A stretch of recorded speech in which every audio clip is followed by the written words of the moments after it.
Hey kids, it's time to get some SML podcast all up in that.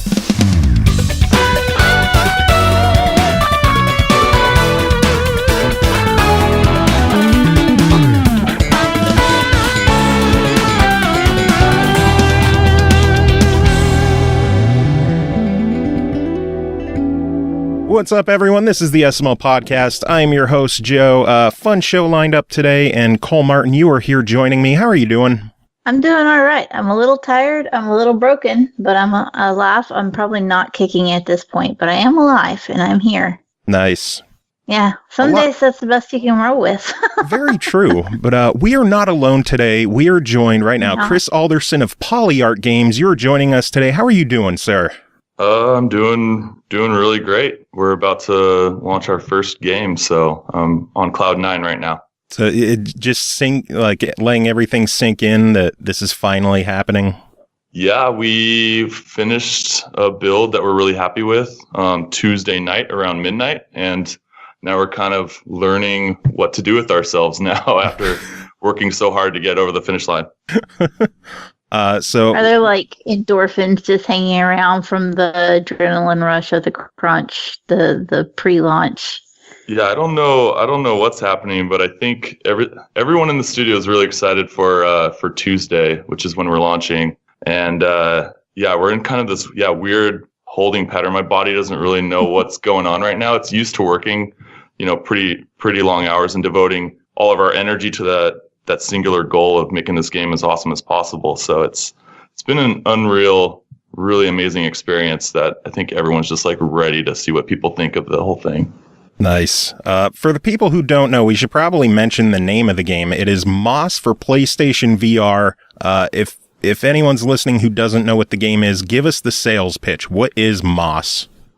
So Moss is an action adventure puzzle game that's coming out for the PlayStation VR that really utilizes the sort of physical interaction that VR has sort of like brought to the table as far as gaming standards goes. But it also stars this cute protagonist, Quill, who you help on her adventure as a reader in a library. You're basically reading the story of Moss, which is the world that this entire story takes place in, where you have to help Quill save a loved one that has been captured. That sounds very, very intriguing. I put a little bit of time in with the demo that was on the PlayStation VR demo disc, and right off the bat, I gotta say, why is the demo so short? I need so much more of the game. That's basically what you just said is why it's so short, because we definitely want people like wanting more, and we actually set out just to make a really good bite-sized portion of the game, like give everyone a little bit of a taste of what the game will entail, but not give so much that we're giving too much away, because we do have a lot more story and puzzles and adventure that the full release will have. But yeah, we also needed to make that version of the game to sort of just understand for ourselves what Moss is and what kind of game we're making. And I think it just was a nice little like package that we were able to give people. And I think everyone, at least mostly everyone, enjoys it. You always have outliers, but I think we're really proud with. They don't. No, we're really proud with the reception. It's we couldn't have dreamed for anything better. Awesome, sounds good. You mentioned that you're kind of trying to get used to what the game would be and what Moss would be. Did the demo start off as its own kind of building block, or was it part of the full game that you decided to set aside and make that the demo version? Well, so I feel like there's two parts to it. The first part is what we thought the game was going to be before we made the demo.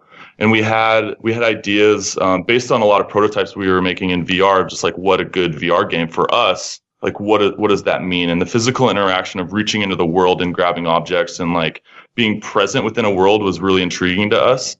But also the emotional reaction you can get by interacting with a character that can like look at you in the eyes or, wave at you or give you a high five that you can like reach out and hold, which you can do with Quill. You can reach out and pet her and feel her heartbeat and actually have this emotional connection that you can't really have in a standard game.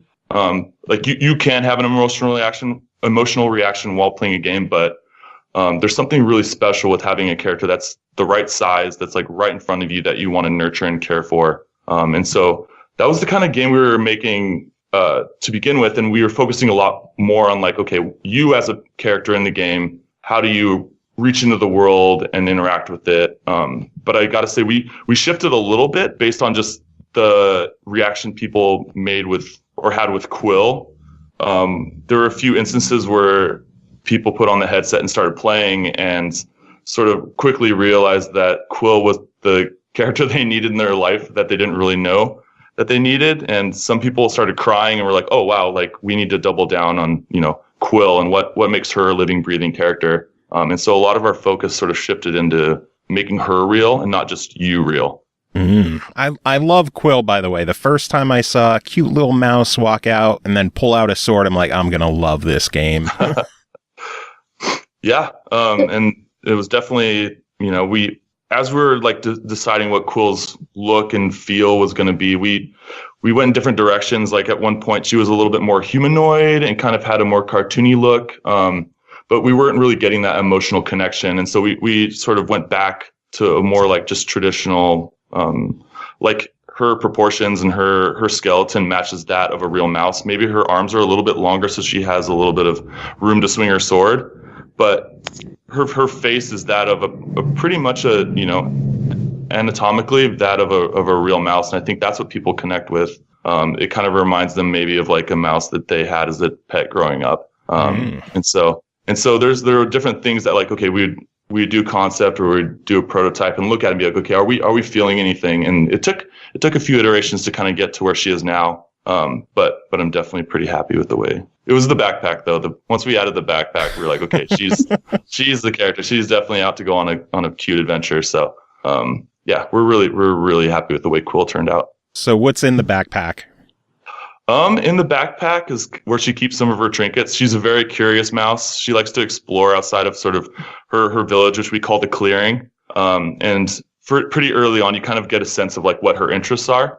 But she also finds a relic, this piece of glass that is actually sort of like sets in motion the pieces of the story that gets Quill on her adventure and sort of like, gets her into a little bit of trouble. But it also is the way that she is sort of bound to you. And so that piece that she carries around in her backpack is actually how you help guide her and how you kind of follow her on this adventure.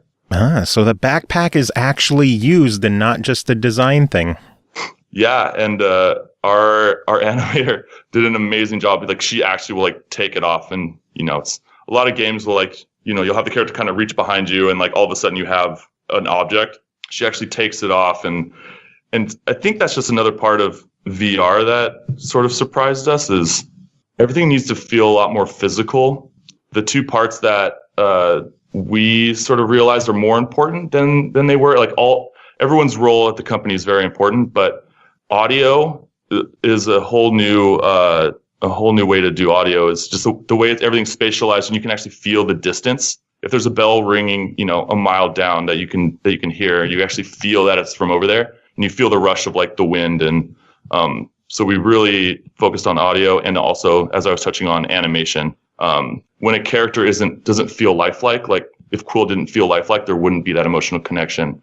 And it's just a lot easier to kind of not get to the quality that you want if you don't have like top-notch animation or audio in VR games. The animation in this game is awesome. The first time that I saw Quill like pull herself up onto a ledge or like do kind of like the Dukes of Hazzard jump across the roof of the car or the hood of the car type of deal when she jumped up on a ledge.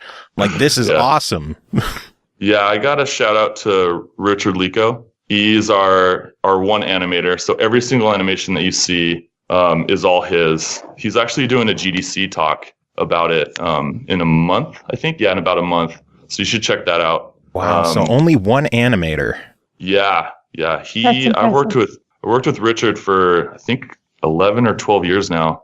And so not only like his animation, but also the way we're able to kind of riff on characters. Like we had a lot of back and forth to kind of get Quill, not only to like look the way we want her to, but also run and jump and, do all the things that we want her to do to help that emotional connection. We worked pretty I think we have a pretty good relationship in that way. It was definitely not just the character creator. It's everybody had a big role in making Quill feel alive, like designers, animators, artists, engineers, and it was definitely a team effort.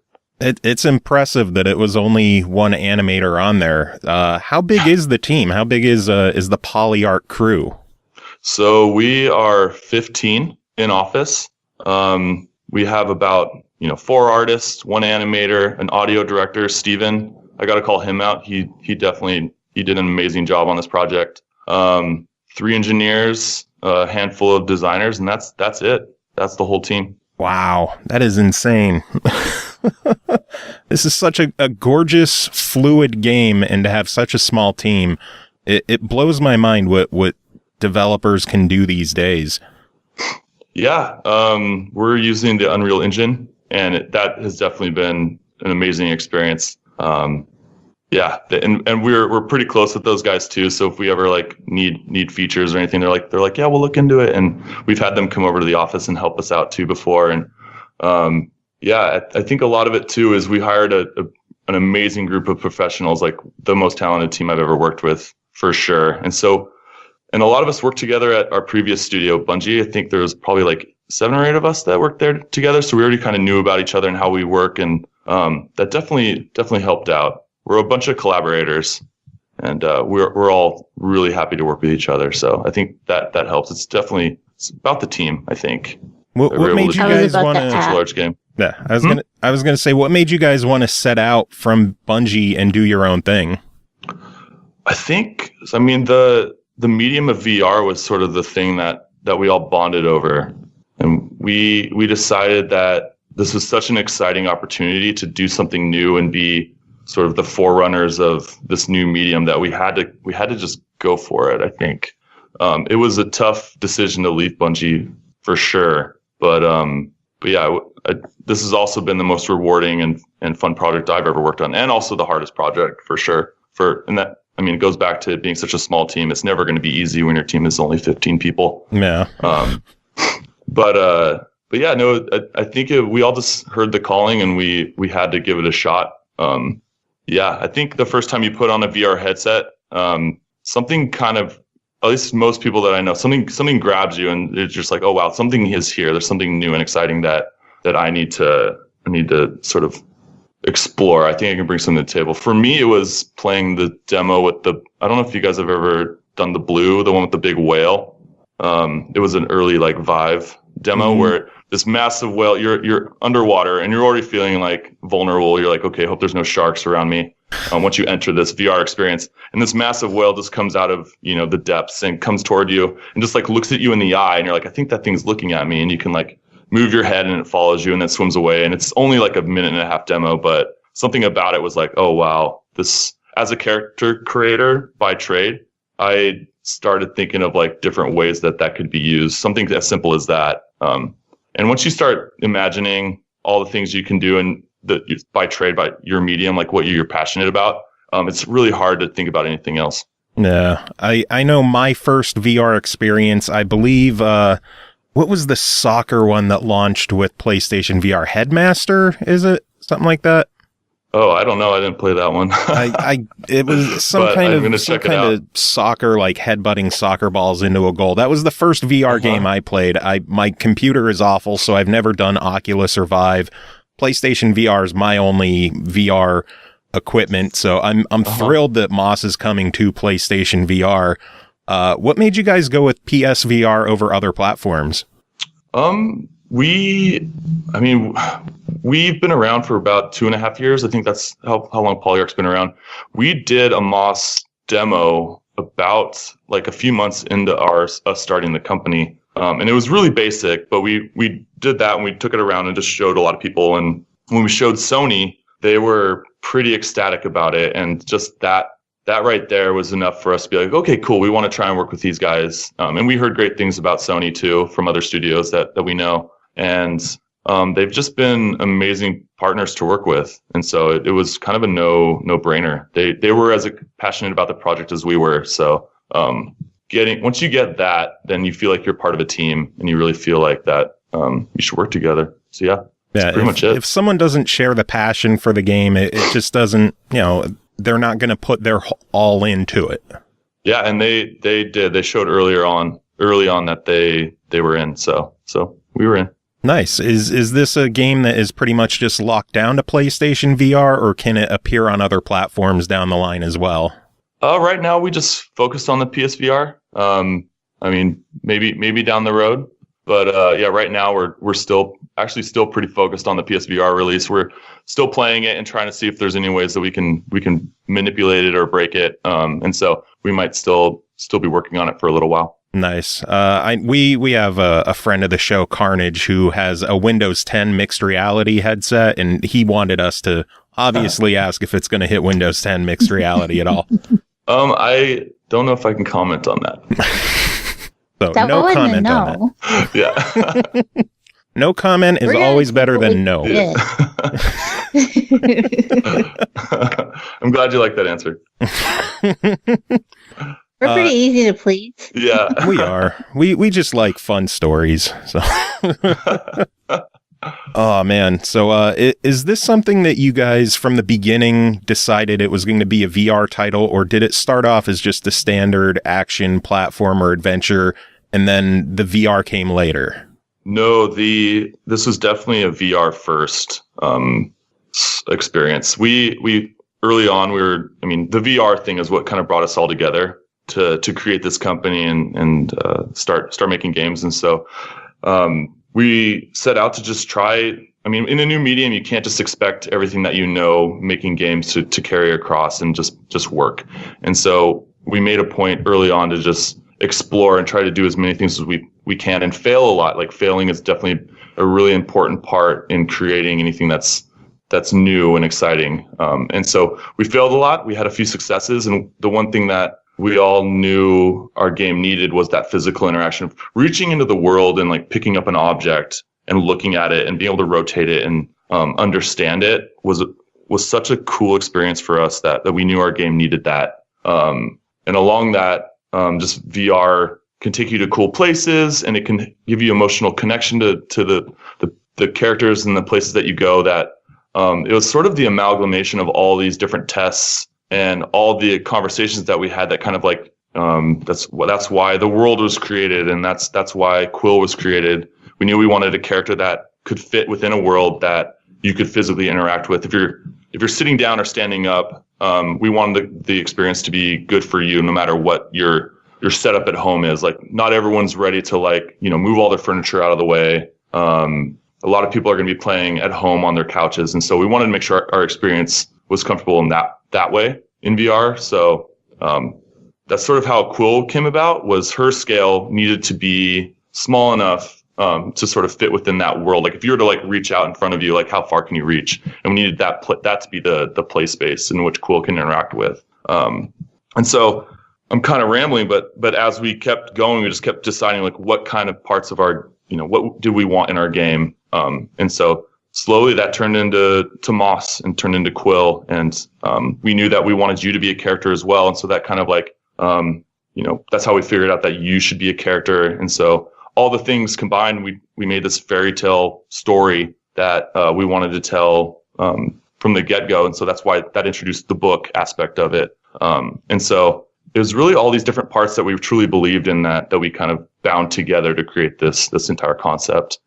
I gotta say, I had a very strong sense of immersion when I played Moss. I always know that it's a good game when I try reaching for something in the game and my hands aren't there because it's a VR headset. Yeah. And then later on when I'm not playing the game, I sat down at my computer earlier and I reached out with my controller to try and pull my keyboard tray out. And I'm just a fucking moron because I tried doing it with a controller. Yep. That's how you know it works. That's how you know it's a good experience. That is definitely a good sign. Yeah. Yeah. I was in our game. I've done this before in a couple other games, but I was in our game and I was in the library and I tried to put my controller on the desk within VR and totally missed the table. And I was like, okay, cool. We're doing a pretty good job. Time to move on to a different room. That's not real. So. That is not real. Exactly. How many controllers did you break that way? There's been a couple casualties, I gotta say. VR production is no joke. There's going to be some casualties. I've been dying to ask this. We've been covering VR on the show since the PlayStation VR released. We do interviews on the show all the time. We've never had a VR developer on the show. And I'm dying to know, what is the difference between programming something for a standard game with 3D visuals and depth and everything else compared to VR? Yeah. So there isn't a lot of difference in the way that you create it. The big difference is getting someone to believe it. For me, on the art side, a big focus was scale. If a mushroom or a leaf or a stick just felt out of place, you just wouldn't believe that you're there. And one of the things we always ask our playtesters is, and we playtest a lot, is like, what brought you out of the experience? And so everything we do, like from the artists to the engineers to the designers, everything we do is trying to keep you within the experience and try to make it so you feel as comfortable as possible. Like comfort is a really, really important pillar of ours. And so from my side, like when you create something and you create the right scale and you're able to like put it within the game engine, the big difference is being within a place is a lot different than being outside of a place or watching it through the television screen. And so making sure that the scale and everything feels right, a lot of it is about feel. As far as game design goes, the pillars are all the same, like a good game is a good game. But now you have this new interesting medium that you need to make sure that different things are communicated the right way. Now we're more like industrial designers. And usually, in a traditional game, you'll run up to a computer and you'll press X to hack it, and then that'll open a door, and then you'll be able to go on your way. In VR, it's just not as satisfying an experience to walk up to the same computer and just press a button and then everything works. That computer's right there in front of you. You should be able to like click on the buttons and like make it all work out. If you need to, open a door, you got to make sure that it feels like you can reach out and grab the handle and pull it. It's all got to communicate really well to you. I think those are some of the differences. But as far as making a great game, like you still need to know how, people react to certain circumstances. But I can't say that we know all of the answers. I wouldn't say there is like one thing that makes a big difference. I think it's all the small things that we've learned and all the tiny things that we've sort of, we've done and done wrong and then done right that really makes a good VR experience. Gotcha. I was thinking back a while back when Horizon Zero Dawn first came out.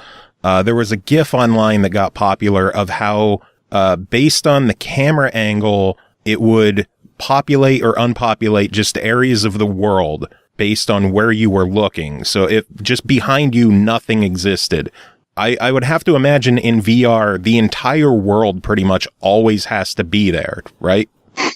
Yeah, for the most part, you can look around and you're actually rendering everything twice, so you need to make sure everything's there 2 times. And so that's definitely a challenge as well, and that makes things a lot different than traditional gaming. And the fact that you're able to look around and look anywhere you want means you really need to help guide people's focus. Another thing we did that is a little different than most games that I've made is you need to light everything in a certain way so it just leads your eye to that point of interest that you really want them to focus on. But also different tricks. Like you may remember from the demo, the butterfly flying leads your eye toward Quill will arrive, and then Quill jumps over the block, and hopefully you're always paying attention to her at these certain story moments. But other times we want you to be able to look around and experience the world. But it all happens right there in front of you, and you could miss something if you don't lead someone's eye to that point of interest. Yeah, and that's something I did. Every time that I went to a new screen or new area in the game, I would immediately stand up from my couch and just kind of look around the area that I was in and peeking into things. And that's something I really enjoy about VR, is that in most games you can't do that. Like if there's a corner there and the character walks down, based on the camera angle, you can't see what's down there. In VR, you could stand up and peek down that hallway and see what the hell's there. And it's so just so cool. Words can't really express how neat that is until you put a headset on and check it out for yourself. Yeah, that's something that we really love about crafting this world, is that you can look around, but it also does make it very challenging. Yeah, you have to put a lot more effort into every little nook and cranny, because you can go wherever you want. And so there's definitely a huge focus. And we do the stand-up test. We make sure you can stand up and look around, and we have someone pretty tall that works here. That it's sort of, we call it the Peter test because that's his name. And so he stands up. If there's something that looks off to him, then we know we need to fix it. And that is really cool to be able to make a world that you can actually look around. It's so fun. I love it. Cole, do you have any questions? I feel bad that I've been asking everything and you're just sitting there.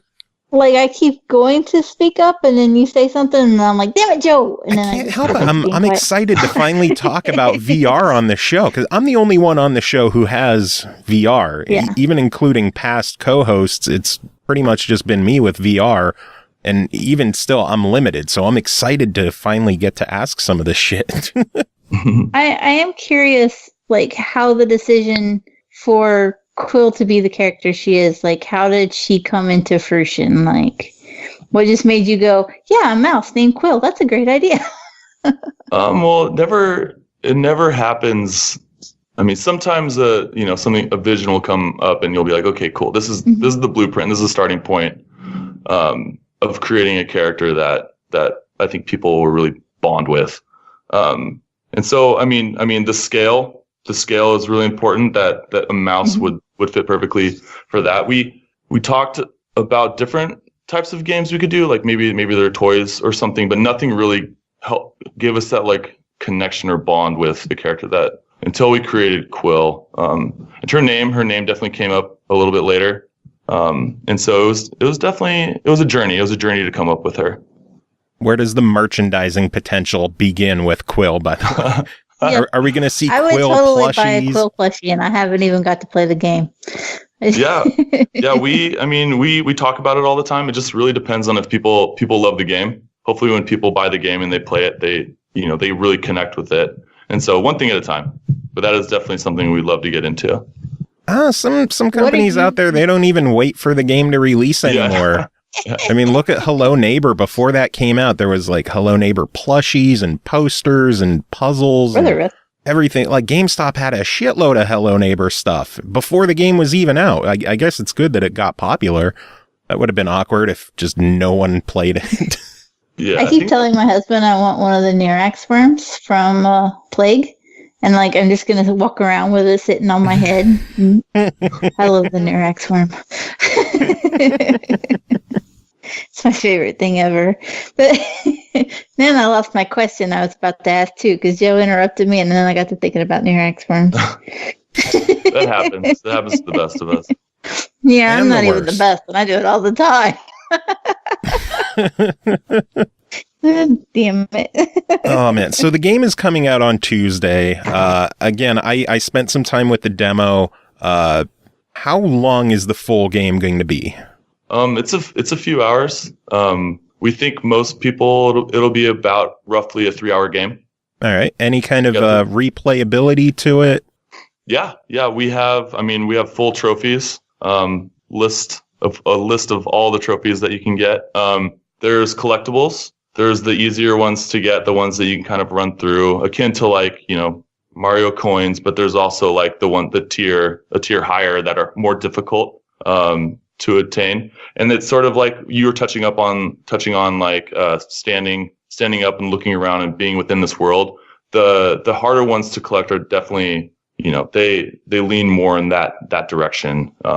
Like just giving you reasons to sort of explore the world and look under things and look around pillars to see what you can find. And hopefully that is a reward within itself, but also we give you these little cookies that you can find along the way too. Yay, cookies. Yeah. We all love cookies. I was just going to ask if any of the hidden collectibles or Easter eggs in the game are going to require you to actually get up and look around the world instead of just being in plain view. They'll they'll make you look around. They'll make you work a little bit for it, but I don't think we'll ever require you to sort of like stand up or move beyond your comfortable play space. Ever think of like putting? Oh, go ahead. I'm letting you. I'm back here. I'm not gonna say anything. Go ahead. Are there gonna be like any secret areas that people will have to do some special maneuvering to find, or standing on your head or anything? But no, nothing like that. I mean, there are definitely places that will be challenging to get to, but I wouldn't say it's like, not too challenging. We wanted to make a really accessible game for pretty much anybody with a headset. And so yeah, that's my answer. But I gotta get back to the game, guys. Thank you so much for having me on your show. It was a pleasure having you on. I wish we had more time. There's just so much more I would have loved to ask. Come back on sometime. It was great chatting with you. Yeah, absolutely. Thank you so much for having me. So do you have any final plugs you want to give? Where can people find out more about the game, find out more about you? Yeah, so you can find out more about Polyarc on polyarcgames.com. And our game, Moss, is releasing on Tuesday the 27th, but you can get it basically at midnight, day of. Sounds good. Is it digital only, or will we see a physical release? It is digital only. Any potential for a future physical release? I know that a lot of companies are doing limited physical versions of stuff. I think anything's possible, but right now we don't have plans for that. Sounds good. And how much is the game? It is $30 US. Sounds good. So Tuesday, everyone hit up the PlayStation Store, pick up Moss. Again, Chris, it was fantastic having you on and chatting. Yeah, thank you so much for having me. Do you have any final words to wrap this up? Yeah, just I hope everybody enjoys the game. We worked very hard and passionately on it. And so, yeah, we're really, really excited for people to jump in and meet Quill. Awesome. Well, thank you again, and have yourself a wonderful day, sir. All right, you too. That was fun. Yeah. I'm happy I finally got to talk to someone about VR on the show. I wish it could have been longer. It was, oh man. It is what it is, but you got your shot. Very true. So very true. It's a good thing. Oh man, we do have a lot more to take care of. A lot of news this week. I got to reopen all my stuff. I love the fact that right as we were about to start the show and start streaming, my computer decided to completely fucking crash. So like, computer. If anyone started the show and you heard me sound kind of frazzled and not really with it, it's because I'm still getting my shit together from my computer crashing 3 minutes before we were supposed to start this show. So yeah, this time it wasn't me that was late. I was here. I got my kids off the bus. I handed them the remote control, and I said, "I gotta go record. Bye." Yeah. I haven't even fed them yet. David's supposed to bring home pizza. They'll be fine. Fend for yourselves. There's goldfishes in the cabinet. Yeah, they'll be fine. Just send them on their way. Oh man, so news, a lot of news this week. Let's see. Probably the big thing to lead off, games with gold for March have been announced. It feels like they're announcing these earlier and earlier every month. I think it only feels so early because it's February and there's just not as much extra time. Usually it's the last Tuesday or Wednesday of the month that they tell us. Then next week would have been the last Tuesday. Oh, then they were a little. They did it a whole week early. They did. I'm okay with that. Maybe they're trying to trap people into buying for the next month. Maybe. They already know what they're going to get. Decent lineup on Xbox.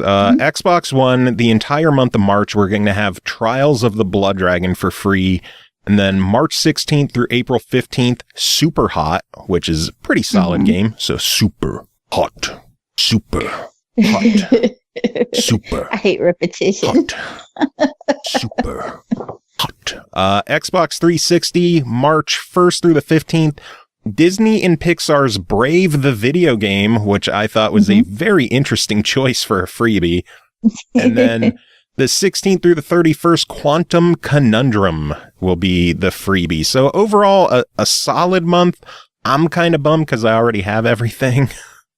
Even Brave? You had Brave? Yeah, I don't remember when I bought it, but I apparently had it from years ago because I guess that could lead to new backward compatibility additions for the week. On Tuesday, they added 3 games to the backward compatible lineup. First one being Disney and Pixar's Brave the video game. So when I started up my Xbox and went to my ready to install list and I saw Brave sitting there waiting for me, I was very confused, but I'm sure I picked it up when it was on a super cheap sale the one year. So my kids are excited about that, by the way, because they still use the 360. So Nice. they get extra use out of the 360 games. And so they were all like, oh, I got Brave. So I was Nice. happy, I guess. Get me some gamer score. Love you, buddy. Jesus Ninja in the chat saying it's all new games for him. So that is always a good month of games with gold. When you get 4 of 4 brand new games that you haven't owned, that's a good month. Yeah, I'm at 3 out of 4 because I had Trials of the Blood Dragon. Nah. But I did not have the others. Oh, that means you could finally play Super Hot. Yeah. Super Hot. Super Hot. Super. Two other games. Play it on mute. 2 other games were added to backward compatible list this week. Lara Croft and the Guardian of Light was added. So if you're looking for some more isometric twin stick pew pew Tomb Raider, that is available for you. And then Vanquish, which I know a lot of people are excited about. I don't know anything about that one, I don't think. What?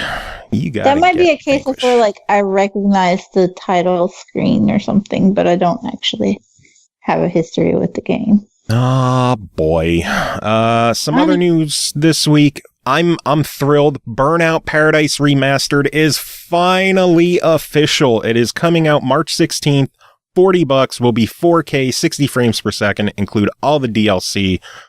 People could bitch all they want about all these remasters and re-releases and everything else. I can't fucking wait for Burnout Paradise Remastered. I feel like this may be one of the remasters that people were genuinely asking for, and not going to be a lot of bitching about this one. I mean, people want more Burnout. We've wanted more Burnout for years, and instead EA decided to make Criterion do Need for Speed and then Need for Speed, and then they pretty much just dismantled Criterion, so now they're like an assist company that just works on other shit. I want Burnout back. Fuck Need for Speed. I'll put that out there. Fuck Need for Speed. Give us Burnout. Brand new Burnout. I haven't played the new Need for Speed, but I generally like the series. The one before this one, I bought it, but I waited till it was on sale for like $6. Yeah, that's about what it was worth. I don't know, I felt off to play. And then once they added all like the Hoonigan stuff, just drives me nuts. I'm no good at that. And I felt like I couldn't get anywhere because that was all I had left. The last one before Payback, just with all the live action, cringy, awful. Mm-hmm. Oh man. But, yeah, hey, there was Burnout. a lot of cringe in that one. What was the one guy just kept calling the girl Bae all the time? Like, fuck off. Oh my God. I wanted to beat the shit out of him. And you couldn't skip the cutscenes for shit. So I just like put the controller down, walk away, and come back. My car be sitting there and be like, fuck yeah. Yeah. Jesus Ninja saying Need for Speed is trash. Last one I enjoyed was Underground. I think the last one I really enjoyed was Need for Speed Most Wanted, the one that Criterion did. And then that was just garbage. What was the one before the live action one? I don't remember. I don't know. They put out too goddamn many Need for Speeds. There's just too many of them. There's too many of them. They all blur together. Everyone buy Burnout Paradise Remastered so that EA will get the hint that we want fucking Burnout and we don't want more Need for Speed. Because again, fuck Need for Speed. Give us Burnout. Our old co-host Chris was thrilled at this one rumor going around that apparently Blizzard is working on a Switch version of Diablo 3. So when I shared the link with him, he's like, dude, oh my God, fucking dude, man. Oh, that would be so awesome. The rumor is that it's going to release in early 2019, so probably a good year away, and that they are aiming to include local play with multiple switches. Again, this is a rumor, zero confirmation, so it very possibly may not happen, but if it does, that'd be cool as shit. It does sound interesting. I have never played Diablo. You should. At this point, me saying I have not played an older game shouldn't come as a surprise at all. True. But I did not play Diablo. Yeah, I don't even know anything about it. Like, I could recognize the title, again, the title card. If I saw it, I'd be like, oh yeah, that's Diablo. I know that. I don't know jack else. Yeah, you need to fix that, because Diablo 3 is one of the games I probably put more time into on Xbox than nearly anything but Rock Band at this point. I was about to say, how does it hold up to your time with Rock Band? Oh, God. I kind of wonder how much time I've put into Diablo now. I know it's nowhere near what Chris has done, but I know I put a nice chunk into it. I'm going to look that up. I don't even give a shit. Some other Switch news is that Payday 2 is finally releasing on the Switch this week, which I'm sure Chris is excited about that as well, because he loves Payday. But people are already kind of pissed about the game, because they did some digging. Some people who already had early access to the game found that it is running version 117, which might not mean much to a lot of people, but the current PC version is 172. So it is 55 updates and over 2 years behind the current PC build of the game. Wow, I think that's even PlayerUnknown's isn't that big of a gap between Xbox and the PC version. Yeah, I mean, the Payday devs have never had a good track record of having console versions anywhere near on par with the PC. And, you know, the original Payday 2 on 360 and PS3 never got an update, I don't think. I think it just released and then that was it. And then that's not good. Yeah, and then they brought it to Xbox One and PS4, and people were concerned because they didn't do shit with the last gen version. And then they ignored it for, I don't know, a good year before they started finally releasing DLC and extra content. Yeah, I do remember when like all the extra stuff released for it, and everybody was like, oh my god, they're going to pay attention to it now. And I don't think they did past that. Yeah, so people are definitely very worried about whether or not they're actually going to keep the Switch version with frequent updates and patches. Because 2 years behind is ridiculous. Yeah, that's not good. I don't know how. I don't know. Oh, let's see. Capcom confirmed that Mega Man Legacy Collection 1 and 2 will be hitting the Switch May 22nd, and you can unlock extra challenges with the Mega Man amiibo, which is nifty. More amiibos, or is the Mega Man amiibo already a thing? And it's been a thing since Smash Brothers, and then the first Mega Man Legacy Collection, when it released on 3DS, they sold a special bundle with a gold Mega Man amiibo. Oh my! Yeah. And of course I have it.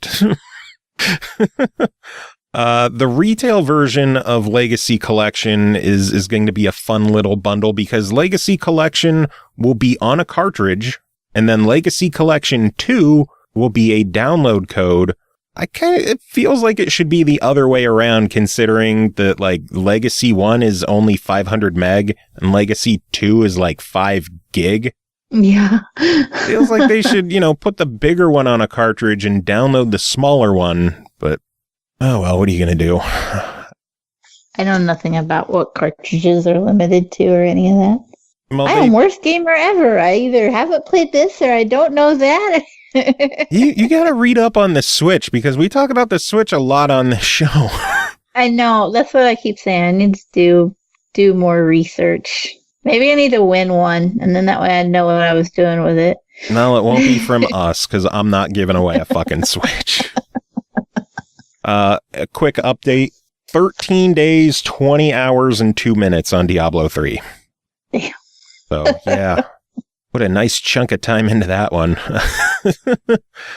Lawmakers in Rhode Island have proposed new legislation that will tax video games rated M or higher, so M or AO, an additional 10% sales tax, with the tax going to help pay for mental health and counseling resources for Where was this? in Rhode Island. I have feels about this. You can't mumble. You gotta use your radio I don't voice. have a bigger voice because I have feels. Well, it's just you'll talk and then you'll be like this, and I can't. You know.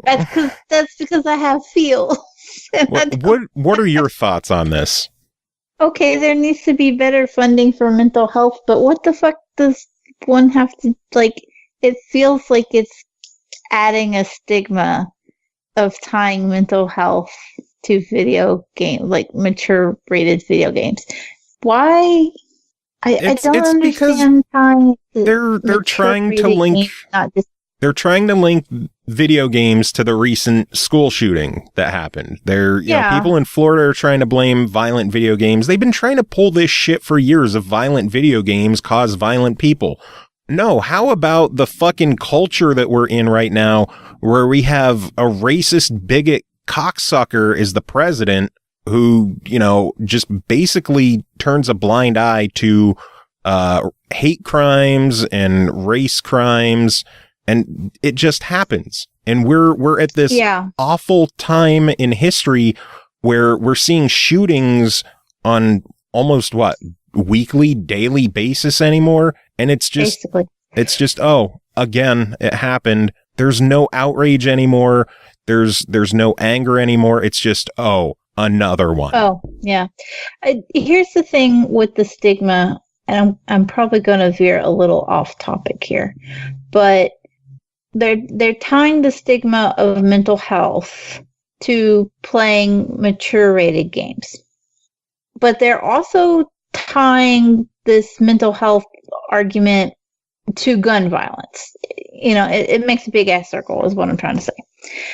There are millions and fucking millions of Americans with mental health issues.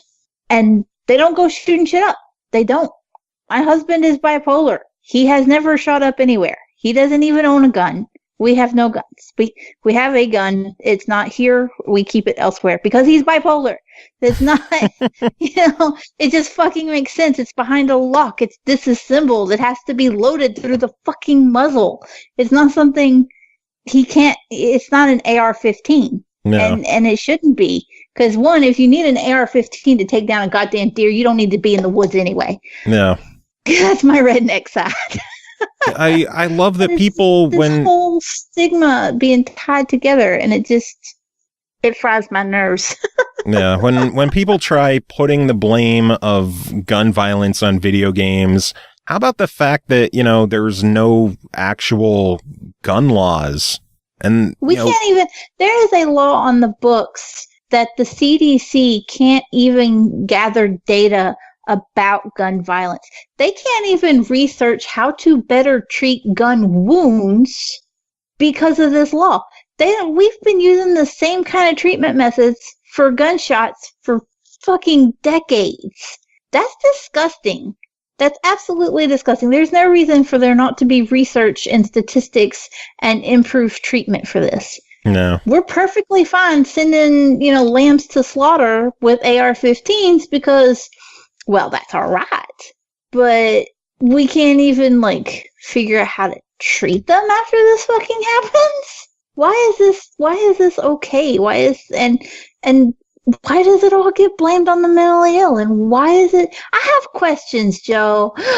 Well, this is not the show for those questions. I know it. I know, and that's why I'm trying to stop myself. But you pushed my button. Well, it's news that happened this week. I know it is. I think it is a good thing. The world needs more resources and more ways to help those who need mental help and who need counseling. You know, if people were involved in something like the tragedy that happened, they need those outlets there to help them. But taxing video games isn't the way to tackle this issue. How about, you know, don't repeal legislation that made it harder for mentally ill people to buy guns. You fucking asshole in the White House. How about that? Maybe we could buy less guns for the military. Why? We use need that money we save. we need more pew pews. More pew pews. But in all reality, like it's not the show for it. Fucked up. It's fucked up. Anyway, last bit of news I have. Mixer is going to be introducing a direct purchase feature soon. Did you see this? I did. So if someone is streaming a game that is available on Xbox or Windows 10, you'll be able to just buy it on Mixer and it's in your library. You won't have to leave the stream. You just handle everything there, and then the content is automatically added to your Xbox or Windows 10 library. Streamers will also earn 5% of every purchase that happens on their channel, and they'll be able to select what kind of content is featured between, the game, individual DLC, or if there's like a collector edition, deluxe edition, whatever else, so that you can pick whatever content you're trying to feature and trying to sell to your viewers. This looks to be only for those who are partnered with Mixer, so little Jimmy Nobody can't just start streaming GTA for the first time and get paid. So yeah. You got to earn that shit. You can't just jump right into making money. The ability to purchase games is on Twitch as well, and it benefits the streamer. Yeah. But it's limited, whereas like it's limited to it's Steam, that right? I think it's the Twitch client. I think it's the Twitch game client, because even with Amazon Prime you get free games on Twitch. Yeah. And then but you can't buy Xbox, and the ability to buy Xbox games is kind of what's pushing Mixer over the top there, because you can Xbox or Windows. So that's a nice little bonus. I wonder if it's going to work the same on the Mixer app on the Xbox One. So if you're watching someone stream, you could just immediately buy a game and download it right from the stream. I think that would be cool. I would think so. Yeah, I would think you would. I don't know why that would be any more difficult to add. I don't know. Maybe I don't know. To add, what do I know? I think they have the interactivity though, right? Like if you've got a sound bar or whatever for interactivity, and you're on the Xbox, you can still see the streamer's soundbar. So if they could handle that, surely to goodness. Oh, you can have that stuff on the Xbox app? See, the only time... I'm about 97% sure, yes. I don't watch too many Mixer streams on my Xbox, and when I do, it's usually, just the video. I don't mess with any of the interactivity stuff. I'll do that on my computer. I don't watch streams often on my console, whether Mixer or Twitch. I don't, that's what my computer's for, when it's not crashing. The same way. I think the only time that I tend to watch streams from the dashboard is if it's like a live event, like E3 or something like that. Then I'm like, oh, I'll just load it up to that, because that's when everybody in the house wants to watch it. Well, that too. But like everybody in the house will want to watch that. Whereas if I'm watching, some of my favorite streamers, that's something that's just me, and my husband and my kids don't particularly give a fuck. So I'm usually, have the computer on and have on headphones or something for that, as opposed to blasting it on the TV through the whole house. Yeah. Anyway, that's the news I got for this week. Any news that happened this week that you want to bring up? No, if I had anything, I forgot it because you got me on a tangent. So, well, that is not my fault. I'm just talking about the news of the week. But let's jump into reviews then. We got some games to talk about. The first one we're going to talk about tonight is called Rad Rogers, developed by Slipgate Studios, published by THQ Nordic, released February 21st on Xbox One and PS4 for $19.99. After dozing off at the tail end of a long night of gaming, Rad awakens to find his dusty old console has turned itself back on. Suddenly, a vortex emerges and he's sucked into his TV, where he finds himself the star in his very own video game adventure. Dusty is Rad's good-hearted but foul-mouthed, now sentient game console. His clock speed isn't what it used to be, but what he lacks for in megahertz, he makes up for with experience and attitude. So, a sentient game console with attitude. Please tell me it dropped F-bombs. I see the game is rated M for violence and language, but I haven't really seen too much in the game to really push an M rating. Like, there's some profanity, like the kid will say, let's go kick some ass, or I've heard bullshit and shit in the game. I haven't really heard any F-bombs unless I'm just missing them. The violence isn't anything super gory over the top. Part of me thinks they kind of just went M-rated on this to make it an M-rated game. This easily could have been something that was teen, and I don't know. I don't think it would have affected the game that much. But Rad Rogers is a 2D action platformer, very similar like the old school Commander Keen and Duke Nukem games, like the old school 2D platformer ones, not the first person Duke Nukems. You go stage through stage, every stage you have to find 4 bits or 4 pieces of this little amulet that you use to exit the stage. So once you collect all those and get to the exit, you could leave the stage. Every stage has a number of secret areas and secret collectibles, gems to collect, enemies to kill. And the one thing I enjoy is that in this game, the enemies per stage are limited. They don't have endlessly respawning enemies. There's even an achievement in the game for killing every single enemy in the game. So, when you end a stage and you get the totals of like, you collected this many gems, you collected this many secret areas, you killed this many enemies, you're trying to make sure that you collect and kill everything. So, you 100% it. It's not a super huge game. There's, I don't know, a dozen or so stages. There's some side stages. I ran into like a pogo bouncing mini game on the one stage where you kind of just do like a vertical, doodle jump. Have you played that game on your phone? No, where you basically just jump from platform to platform on your way up. And it's kind of similar to that where you're collecting gems on the way up and you're just trying to survive a climb to the top. Gameplay, it's fun. It can control either, standard run and gun, or you could use twin stick controls if you want to be a stationary shooter. Otherwise, if you're moving, running and gunning, you're just gonna, you can't really aim that well. You'd have to twin stick it. Go through stages, collect everything, end the stage, move on. Visually, it has nice look to it. They have, it's a more modern look and more modern visuals to it, but there's a lot of pixelated throwback icons and moments. There's certain stages and levels you're going to have to go into like a more digital side area. Like the game console will go into this network. I don't know what the fuck it is. Just like a dark realm or whatever. And you have to like, make a platform appear, or destroy a boulder or something to clear your way. Just ways to freshen up so it's not just run, gun, move on. It keeps things moving, keeps things interesting. The stages, levels can be huge. I've already put 20 minutes on a single stage. So while there's not a ton of stages in the game, they are, they're meaty stages. There's a lot of content there. And all the hidden items, a lot of replayability, trying to go back and find everything. I know Little Triangle, we mentioned, had some hard to find secret areas. Rad Rogers is another one of them where I hug every wall. I look for every secret I can, and I beat a stage with 4 out of 10 secrets found. Like, what the fuck am I missing? There's just so much in the game to find and to do.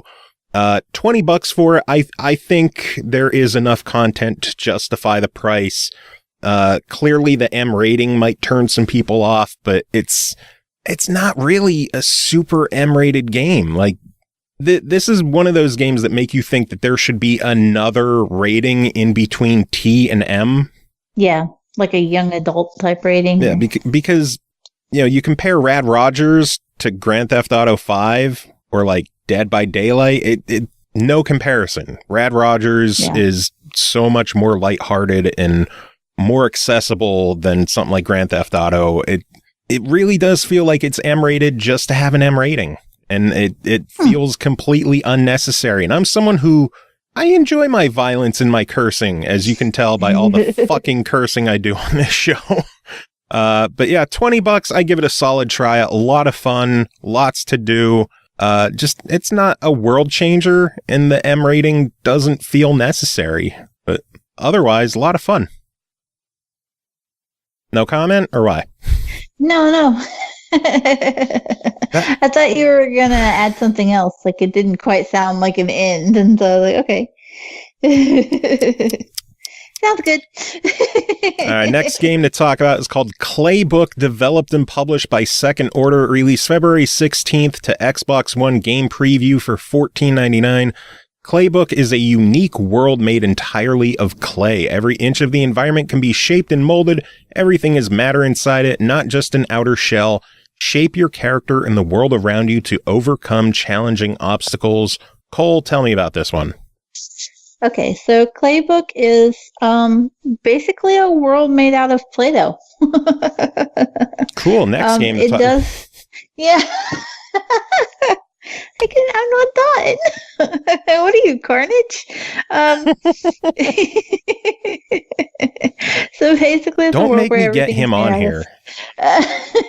He's chomping at the bit to interrupt me. Everything is made of Play-Doh, essentially, but each individual world of Play-Doh is set inside of a chapter of a book. Everything's made of clay. Play-Doh is a trademark. It's clay. Okay, well, it's clay that looks conspicuously like Play-Doh. So with everything made out of clay, you actually take on the form of a little clay ball to start with. You're being moved around the world by a little child with a joystick. I've never seen a joystick that could control a lump of clay, but we're going to roll with it. And we're going to literally roll with it. God, I hate myself. Carnage came out there. As you roll around the world, you'll have some objectives that will come up. Usually they're pretty simple to start with. Clear out enough of the clay so that a clay fluid, can move from one container to another, for example. And in order to do this, you'll need to change the shape of your clay ball. You can change into a square or a cylinder. All kinds of different little items will eventually become available, and every shape has its own benefit. So if you need to knock down the wall of a container, you'll want to be in the shape of the cube because it's going to knock it down more quickly. In order to eat away at the clay and kind of remove it, and you almost kind of like absorb it into your own existing state as whatever you are. In order to do it more quickly, you'll want to hold down the right trigger, and then you just kind of like spin like mad. And that will help remove some of the clay. You can also add clay by leaving a stamp of yourself. In order to do this, you pull the left trigger, and it kind of, instead of just like leaving a stamp of clay where you are, it leaves the stamp, but it also rewinds time and resets you somewhere else. Depending on how long you hold the trigger is how long it will, roll you back for. And then you can attempt to, like cross gaps this way, or to redirect the flow of fluid, or whatever you need to do.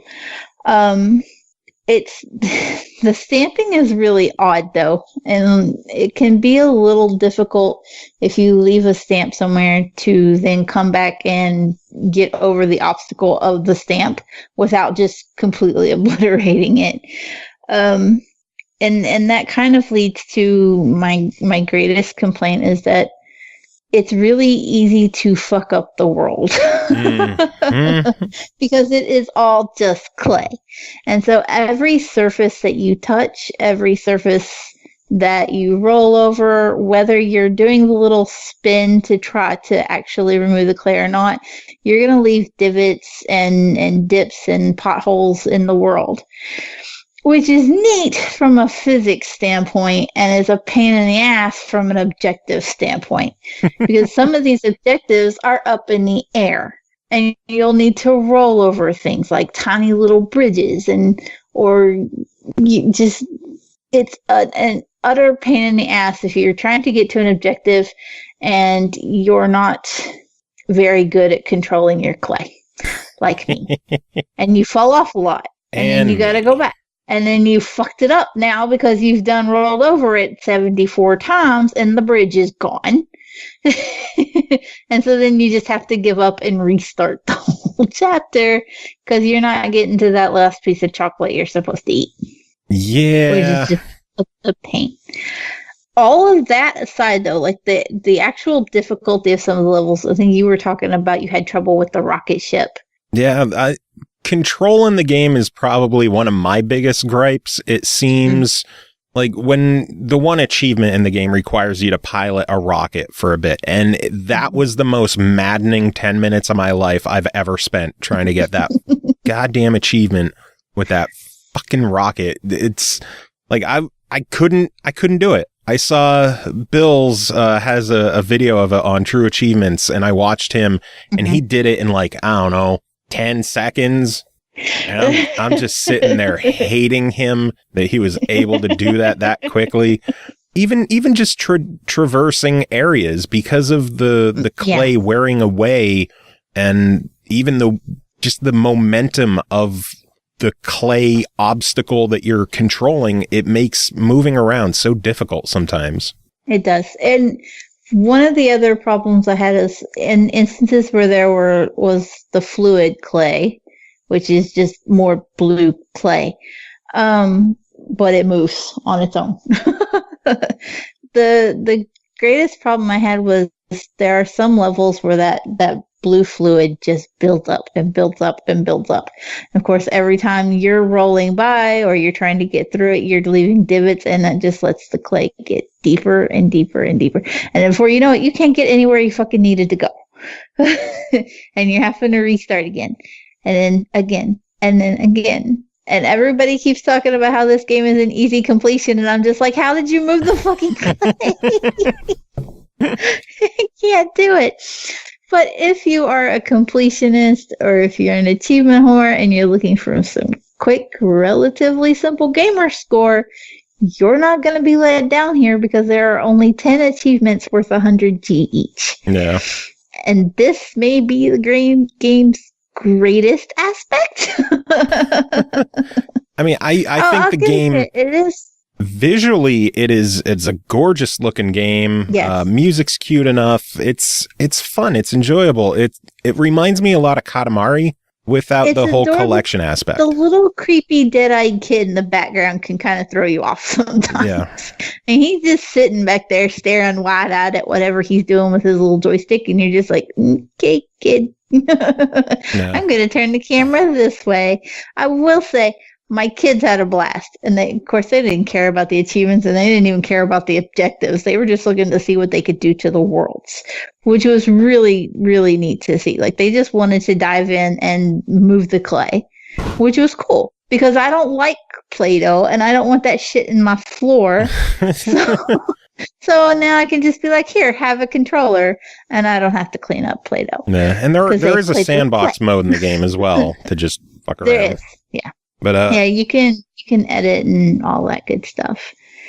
I know content might be the biggest issue, but considering it's in game preview, I'm sure more will be added over time. That's kind of the point of it. There are two books currently with 10 chapters per book, if I'm not mistaken.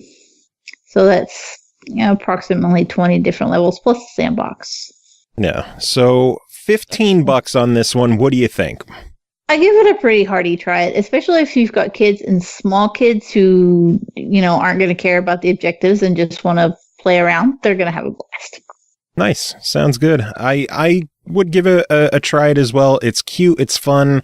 My concern will be the amount of content and just the control issues and even the camera control issues.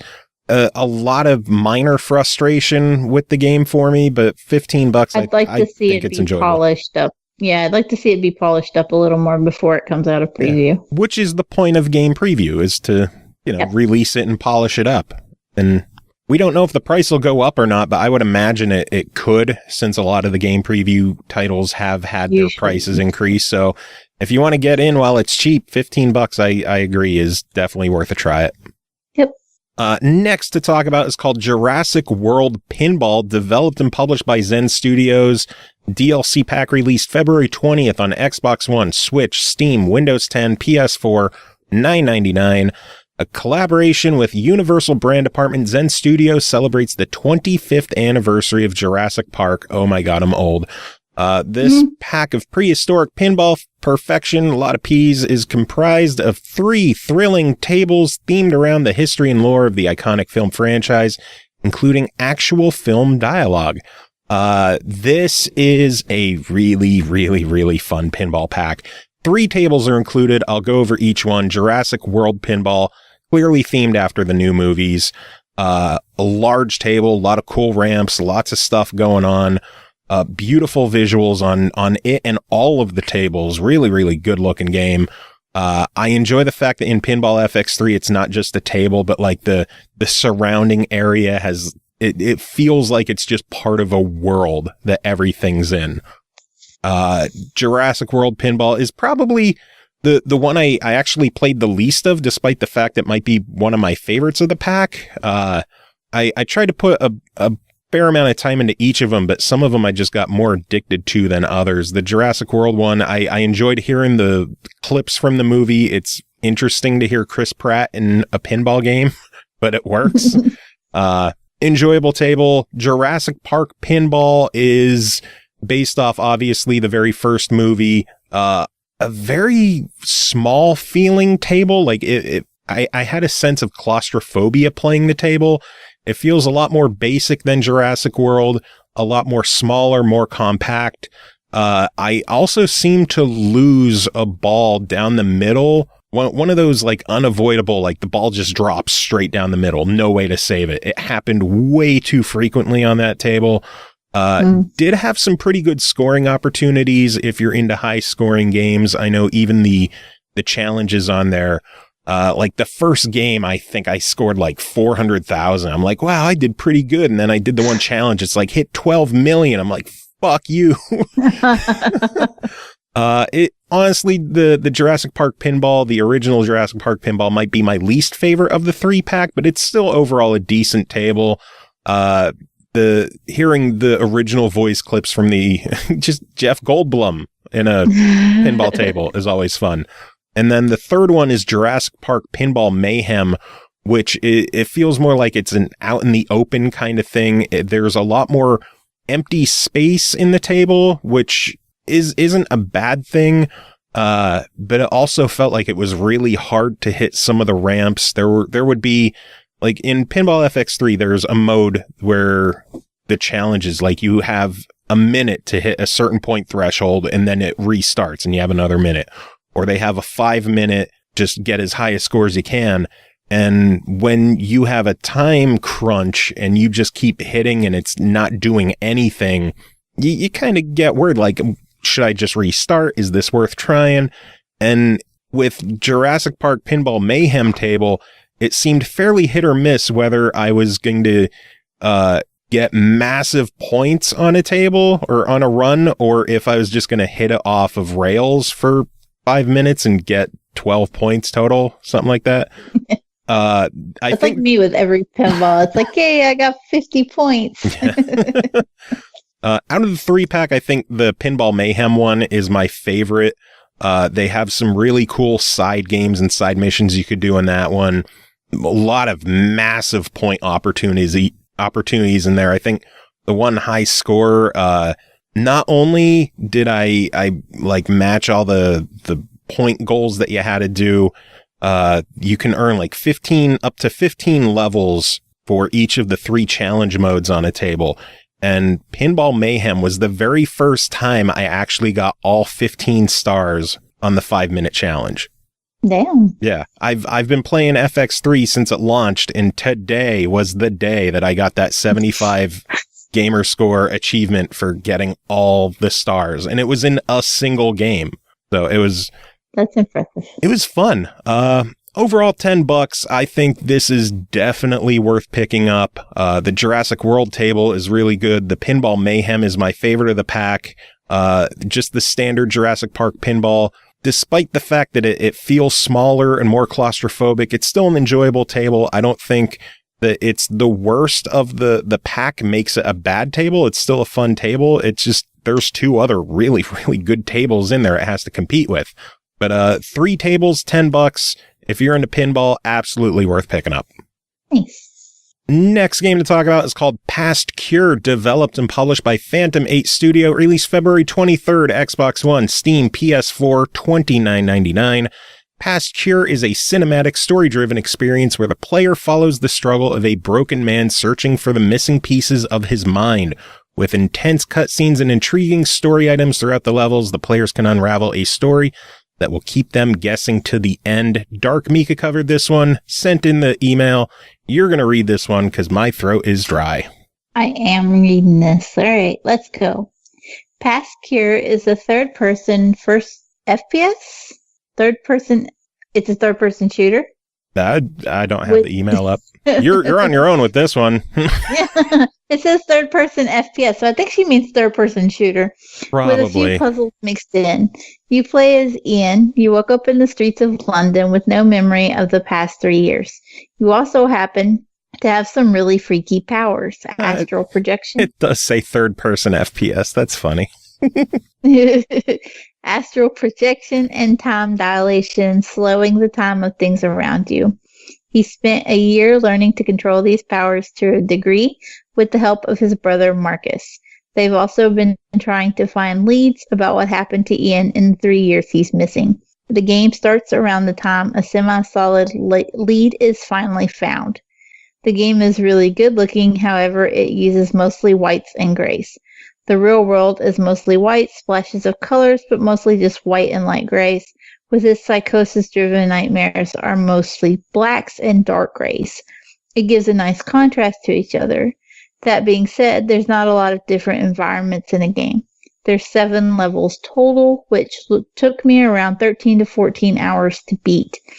As such, the levels aren't short. Each level is a different area, but there's not much variety in each individual area, which was kind of sad. Granted, most of the time, it makes perfect sense. It's just sad because with how nice the game looks, it would have been nice to see more variety. Gun combat is fun and fairly easy. Each gun even has its own reticule, so you don't have to look as to see which gun you have equipped. You can just as easily recognize what you have equipped by what crosshair you see on the screen, which was really awesome. Isn't it fun trying to read her reviews sometimes? There's a little variance in reticules, but not much. This game, they're completely different. There's a little variance in reticules, but not much. Okay. Reading are hard. Hand-to-hand combat is a pain in the ass, though, as you have to hit the punch button to a specific timing and then push a finisher button to end the fight faster. It's timed as well, and that time is up rather quickly. I know what they were getting at with it, but it requires the player to move a bit too fast to do anything with. You'll regularly mess up. The gun mechanics, which is what you use most of the time anyways, is on point though. And there's a nifty little stealth kill system, which is what I used for more than half the game, because it's really fun and makes the game a bit easier. The story is interesting, but it's also not fully explained, and what is there is rather convoluted and hard to follow. All I got out of most of the story was go here, do this, why, because reasons. I guess it makes sense since Ian is trying to find information about why he can do what he's able to do and to figure out what happened to him in the missing 3 years. So he doesn't really understand anything either. He's just grasping at straws as you're as the player just there for the ride. She didn't fuck that line up. I did. Technically, it should be, and you as the player are just there for the ride. Not you're as the player just there for the ride. I'll grammar Nazi this motherfucker. I don't care. Oh, Mika's getting the red pen treatment. I still got 2 more paragraphs to go. I have teacher friends. I will get someone on her. Anyway. The only real issue I had with the story, besides that it's hard to follow, is that it doesn't really answer anything. There's no closure to any of the questions that were asked at the start of the game. Instead, it gives you more questions. That aspect of the game annoys me because the game didn't feel like it did anything by the end, since it didn't answer any of its own questions. That being said, as much as it annoyed me, as much as it left me with more questions, I'm now really intrigued and want to know the answers. So I guess it did what it was supposed to do. It pulled me in and it didn't let go. For $30 on the X1, PS4, and Steam, I think it's worth it. Its gameplay is really fun, its environments are beautiful, and its gun mechanics are really cool, especially with time dilation. I played it on easy and died a few times, so I can't even imagine how hard it'll be on the hardest difficulty. It will definitely give those who want a challenge that challenge. However, it's also a short game and its story is left unfulfilled, so it's not mind-blowing. It's not a full-price game. At half price a standard game, I don't think it's asking too much. Sounds good. I know that game has been like getting destroyed in reviews. It seems to be a real hit or miss one. Reddit had a review thread going for Past Cure, and there's like 1 out of 5, 1 out of 5, 2 out of 10. It seems to be a real hit or miss style game. So it was one I kind of expected to get to review from somewhere. And so I was like, this one's gonna land in my lap. And the developers even followed me on Twitter. I didn't review the game though. I didn't do it anywhere. So I missed out. I probably would have it sounds like something I would have been really into. Maybe. Seems like Dark Meek enjoyed it. So pick it up anyway. It's good to hear that she enjoyed it. After hearing so much other negativity about the game, it's good to hear that she really enjoyed it. So just goes to show you that opinions are like assholes. Everyone has them, and yours is really shitty. So I always heard that everybody stinks. So that's a different way to phrase it. I like my version. Anyway, next game is called Xenon Valkyrie Plus, developed by Diabolical Mind, published by Cowcat, released February 21st on Xbox One for $9.99. Xenon Valkyrie Plus is a roguelike with many RPG elements in which you will have to get to the deepest part of a moon and finish the plans of a wicked witch. You'll be able to get as many weapons randomly as you fight in a world that is created every time you play. This game, first time I played it, it felt like a mix between Splunky, which I love, and Vertical Drop Heroes, which I love, which means I really love Xenon Valkyrie Plus. Pixel style visuals, retro style look to it.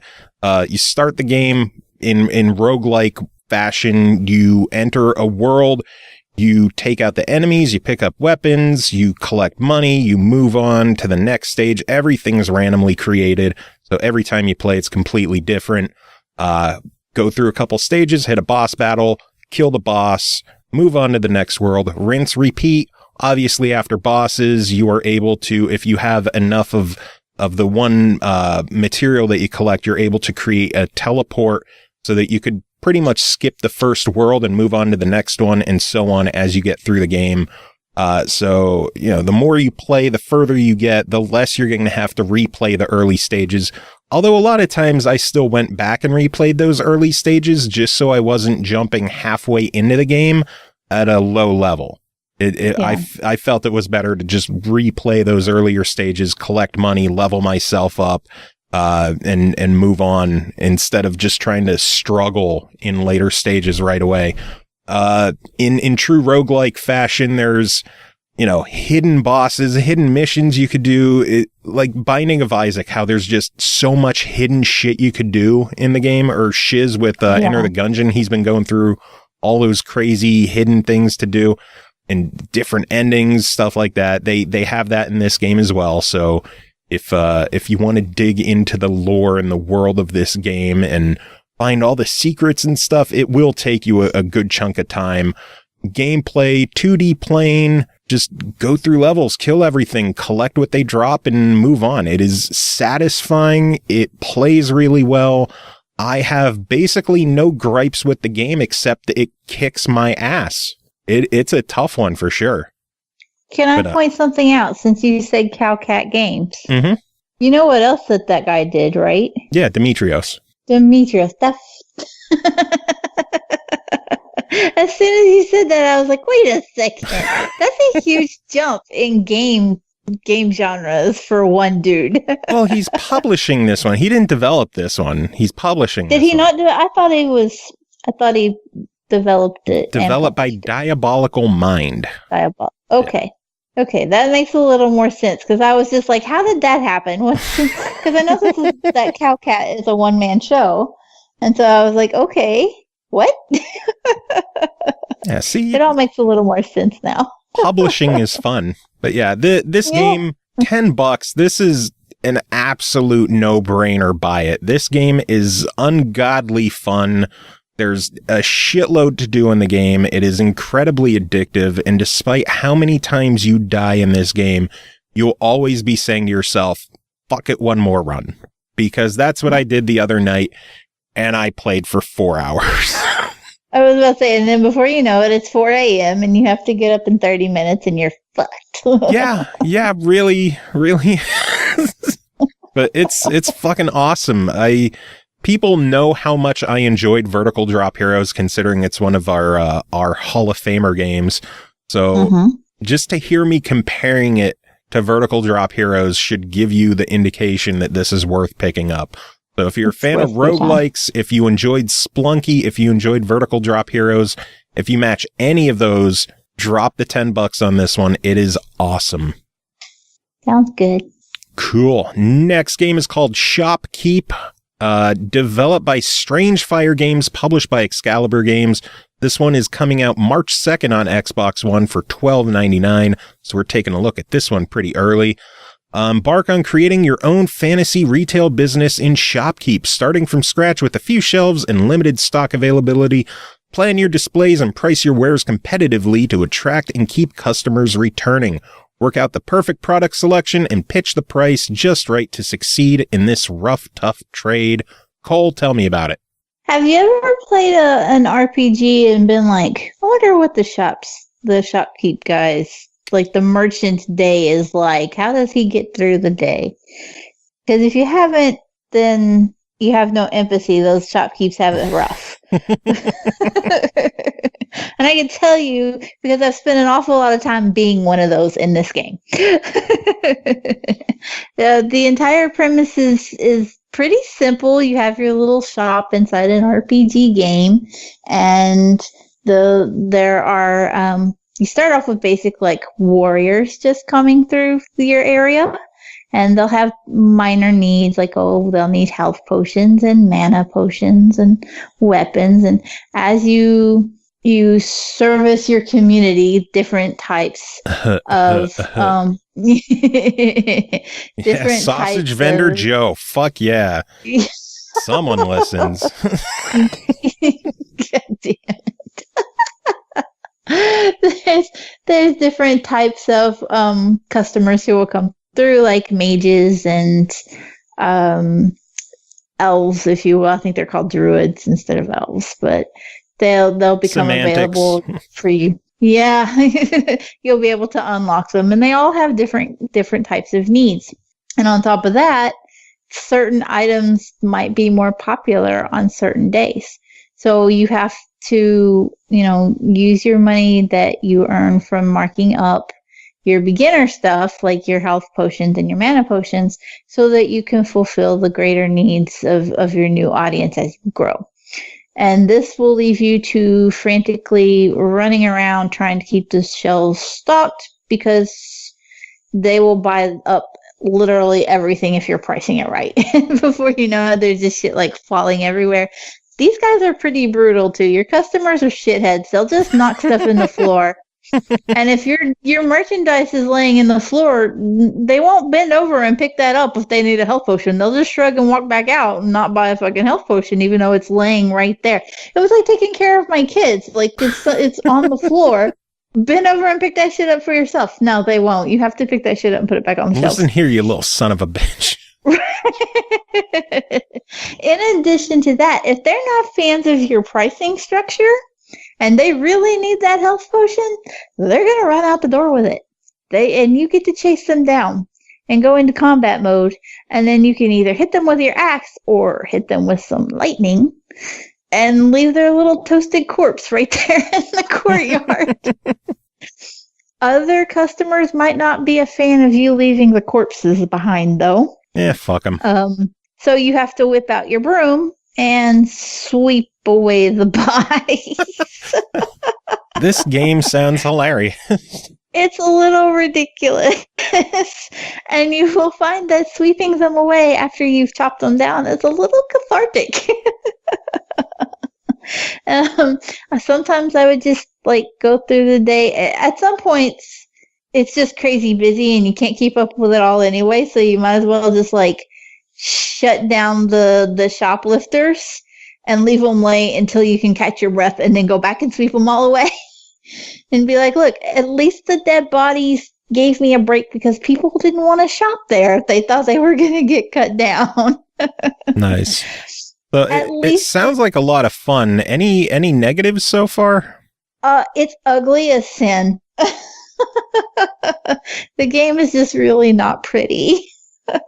It's very, it's blocky and just kind of cheap graphics, if you will. It's not anything that's going to shake your world. I think, though, it kind of adds to the charm after a while, and you're just like, yeah, everything's a little clunky here.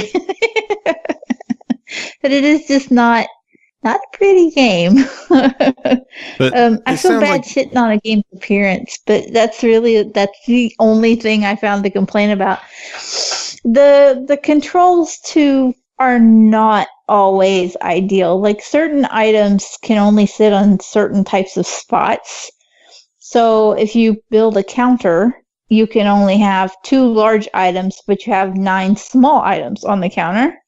And it's not always easy to navigate the controller to, like, say, the back spots where you can fit, it'll be like, 3 rows of 3. And sometimes the arrow just doesn't want to go to the middle back spot, no matter what you do. That's something where on Steam, it's probably not a big an issue with, like, a mouse. With a controller, it's kind of a pain in the ass. It could be smoothed over a little bit. No. But it was forgivable. Like, it was just kind of a thing I got used to, and I was just kind of not ever expecting myself to fit anything into that back slot because I know it was such a pain to get to it. And I just kind of worked around it. But it would be nice if the controller was a little more functional in that regard. Or if it was, I don't know, if maybe, I guess if you didn't do like I did and put it up against the wall where you couldn't get to that back end anyway, it would have been an issue. Yeah, that'll do it. Take a little more care in how you plan your shop, and you might not have that problem. Nice. So, $13 on this one. What do you think of it? This is a solid buy it. I had a lot of fun. The achievements are fairly easy. There's some grindy ones, for having certain amounts of money or having your shop open for a certain amount of time. But otherwise, it's just a lot of fun. I really found myself like, you know what? I don't want to do anything today. I'm just going to let my shop run. Because I eventually get to a point where like you have bots that help you. And so my bots were doing everything, and I was just like putting the controller down and just kind of watching to make sure nobody stole my shit. And then if they did, I'd cut them down. Nice. So, yeah, it was a lot of fun. I really enjoyed it.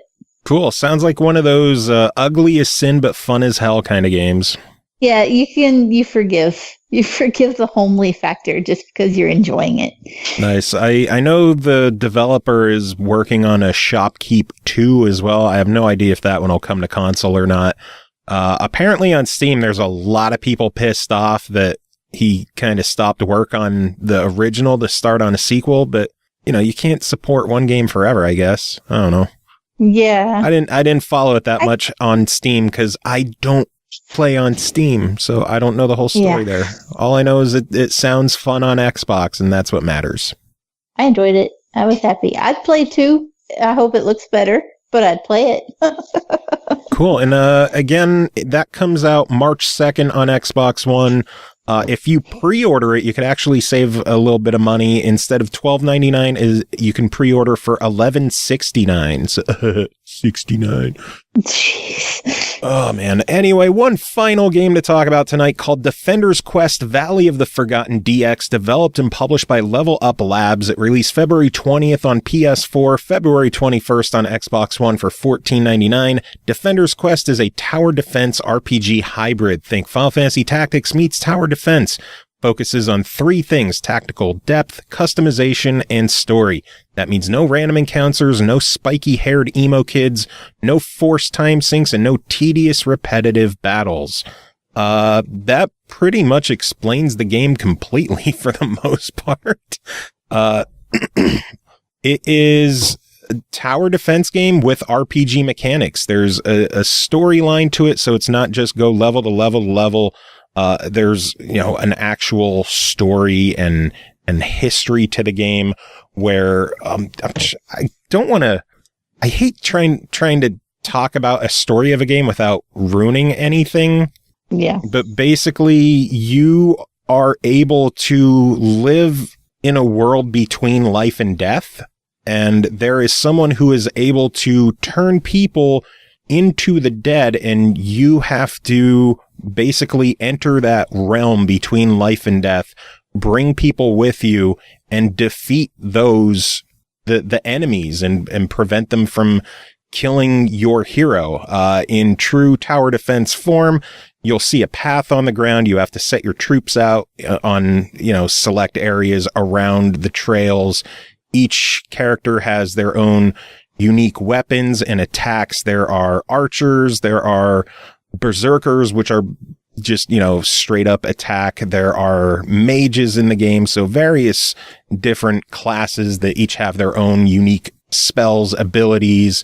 After each battle, characters can level up. You can, I enjoy the fact that there's a tower defense game where your characters can level up. So as you go through the game, get stronger, you can go back to the earlier stages and just beat motherfuckers up instead of struggling through things. I know the description says no tedious, repetitive battles, but as someone who enjoys the grind in RPGs, I would, I would go back and replay battles. It's fun for me.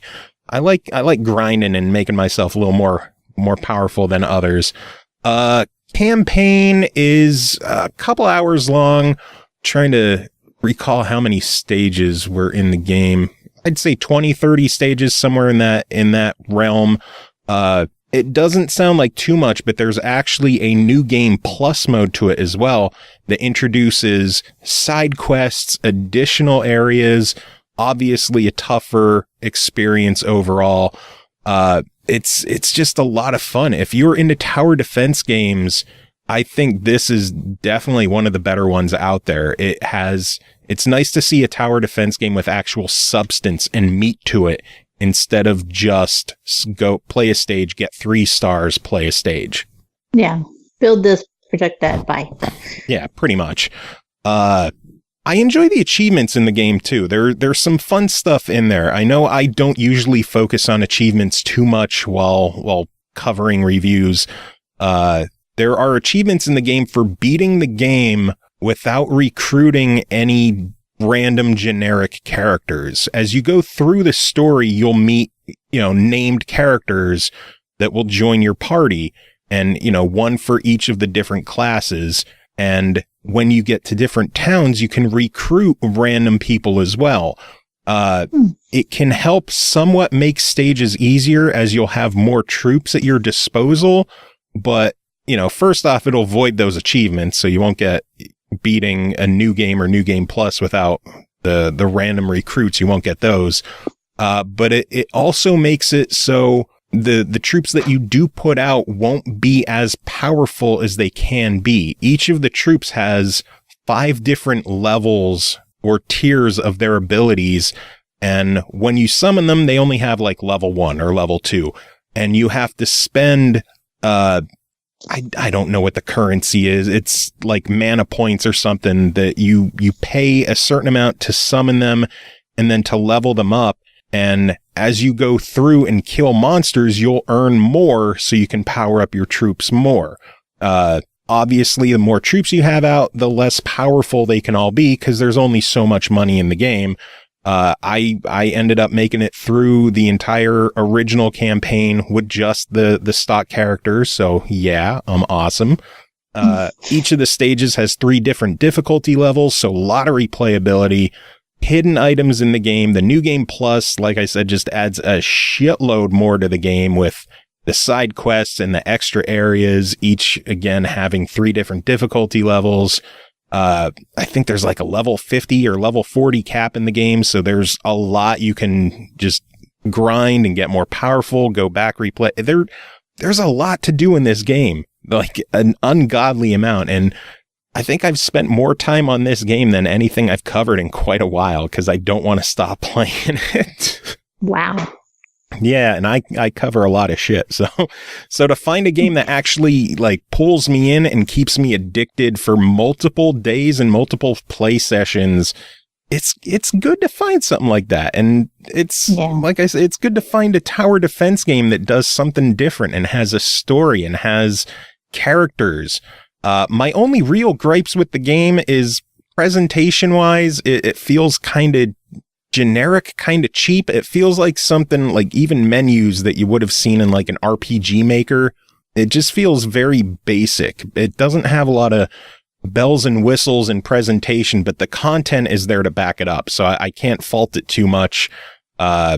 Maybe in a sequel, the menus and everything else will be a little more refined and a little more stylish looking, but what's there now, I absolutely fucking love. So for $15, I am throwing my whole heart and soul behind Defender's Quest. Buy this game. It is awesome. Damn, that's a pretty high praise. It is, because it's an awesome game and it deserves it. That's how it is. That's how I do. But that is it for this episode. Thanks everyone for hanging out and listening and keeping us company. Thanks again to Chris for dropping by and talking about Moss. I can't wait to get my hands on the full game. It is so goddamn cute, so fun. The 10-minute demo was just not enough. When the demo ended and a giant snake came out from the shadows, I was ready for a battle, and then it's like, thanks for playing. You sons of bitches. I'm gonna hold out hope for us to see it, on Xbox some way, somehow, because it looked really cool, and I'd love to try it. I wonder if there's any consideration of making a non-VR version of the game.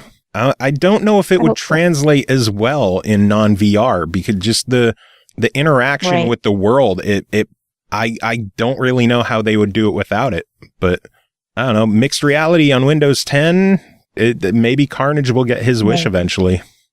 I don't know. We'll see. But yeah, that is it for this episode. Cole, do you have any final words to end the show? I don't ever have anything fancy to say. Oh, fucking, you gotta start thinking of these. Like, you've listened to the show long enough. You know the drill. I always ask. You know what happens, though? I think it's a case of you guys interrupt me so much that I just expect if I did have any final words, you'd cut me off. We should just, every episode when I ask for your final words, just make fun of Carnage. I'm cool with that. Carnage cool, so can be the whipping boy. Do you have any final words to end the show? Fuck Carnage?